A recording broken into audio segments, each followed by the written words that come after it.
এই দুর্ঘটনাটি আমার কলেজ টাইমের, যখন আমি আমার বেস্ট ফ্রেন্ড মাহি আর কিছু বন্ধুদের নিয়ে একটি শুনশান জঙ্গলে 7 দিনের ক্যাম্পিংয়ে যাই। সেখানে প্রথম দিন রাতে যখন আমরা তাঁবু টানিয়ে গল্প করছিলাম, তখন জঙ্গল থেকে আজব আজব আওয়াজ আসছিল। এই আওয়াজ শুনে আমরা সবাই ভয় পেয়ে যাই। তখনই আমার এক বন্ধু বলে এটা কোনো খরগোশের আওয়াজ, আর ঠিক তখনই জঙ্গল থেকে 10 ফিটের মতো লম্বা একটি ছায়া বেরিয়ে আসে, যার কোনো চেহারা ছিল না। তাকে দেখে আমরা সবাই ভীষণ ভয় পেয়ে যাই, আর দেখতে দেখতে সে আমাদের দিকে আসতে শুরু করে।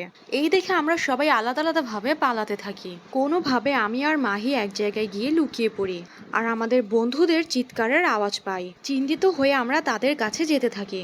সেখানে গিয়ে আমরা দেখি আমাদের বন্ধুরা রক্তাক্ত অবস্থায় মাটিতে মরে পড়ে আছে। এই দেখে আমরা দুজন চিৎকার করে জঙ্গলের ভেতরের দিকে পালাতে থাকি, আর সেই খরগোশের মতো ছায়াটিও আমাদের পেছন পেছন আসতে থাকে। হঠাৎই আমরা জঙ্গলের মধ্যে একটি বাড়ি দেখতে পেয়ে তার ভিতরে লুকিয়ে পড়ি। সেই ছায়াটিও আমাদের পেছন পেছন বাড়ির ভিতর ঢুকে পড়ে, আর সে আমার দিকে তার হাত বাড়ালে আমি অজ্ঞান হয়ে যাই।